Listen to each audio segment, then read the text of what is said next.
Every pilot has a story. Every dream begins on the ground. This is your journey to cockpit, where passion takes flight.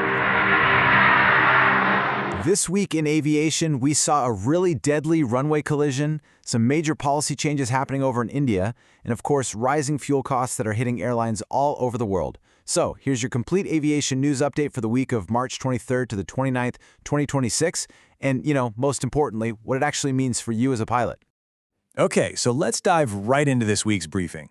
We're going to cover the economic squeeze in India, take a look at some major global airline deals, do a deep dive into that tragic incident at LaGuardia, look at new infrastructure projects, and then wrap it all up with what it means for you in the cockpit.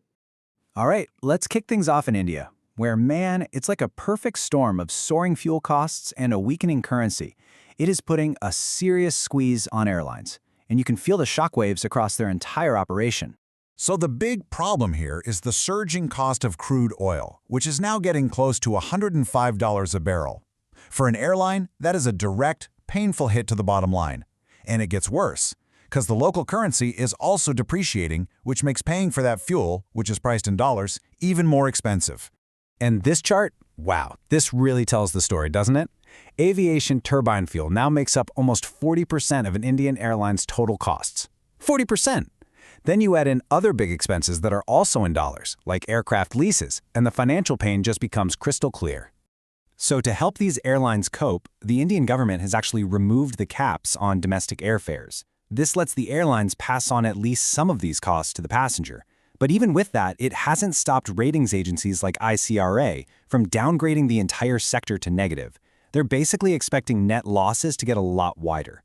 And here's where it hits home for passengers and for flight crews. We're looking at a 10% cut in the number of domestic flights that were planned for this summer schedule. What that really means is fewer routes and less frequency, as these airlines just trying to hang on to their cash.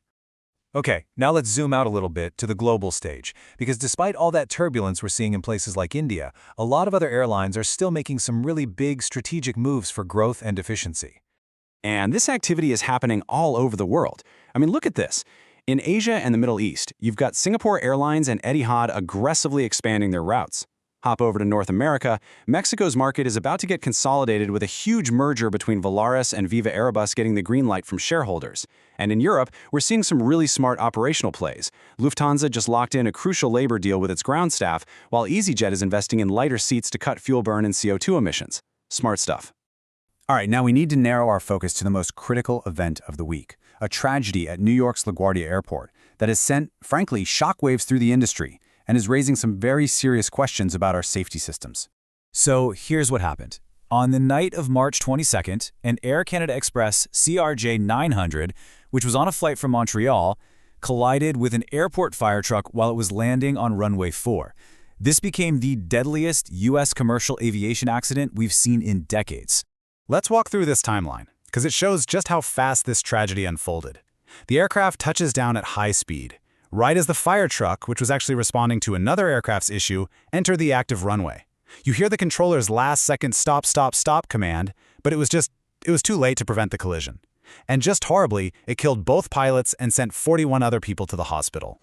And in the immediate aftermath, this transmission from the air traffic controller, which was captured on live ATC, it's heartbreaking.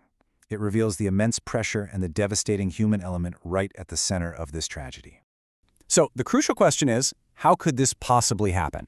Well, the early findings from the NTSB are pointing to that classic, tragic, Swiss cheese model of failure.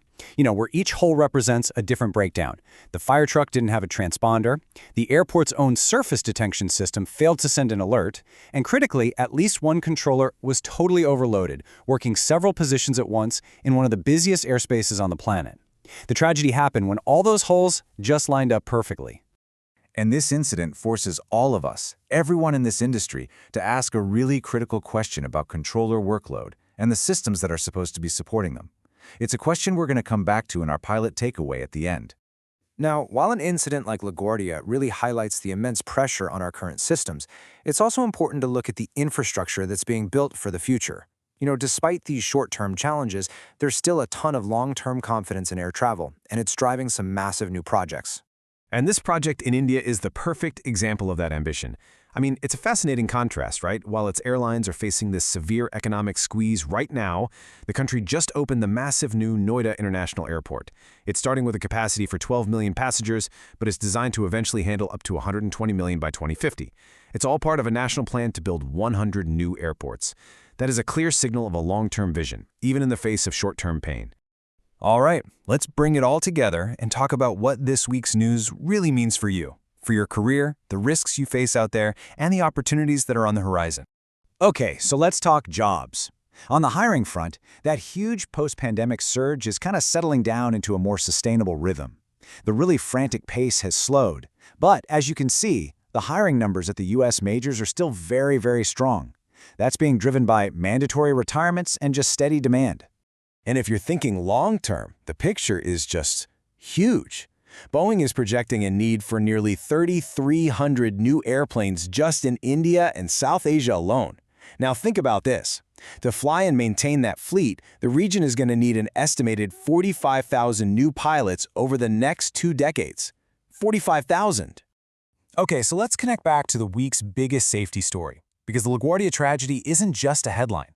It's a really important lesson in the systemic risks that you need to be aware of for your own situational awareness in the cockpit. So the crucial point for you is to understand how all these different stories we've talked about come together to create real-world risks. On one hand, you've got systemic pressures on air traffic control, which the NTSB says has been a concern for years, and they're running on outdated tech. At the same time, you have airlines, like those in India, facing extreme financial pressure that could affect maintenance and operations. And then, for aspiring pilots, it just highlights this weird, complex landscape.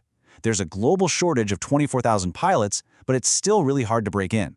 So that's your aviation news for this week. Hey, if you're serious about becoming a pilot, I post weekly updates just like this, so make sure you subscribe. Drop a comment below. I'd love to know which story impacted you the most, and I'll see you in the next briefing. Thanks for watching Journey to Cockpit. If you found this video helpful, like, share, subscribe, turn on the bell icon so you don't miss the next lesson, and keep chasing your flight dreams with us.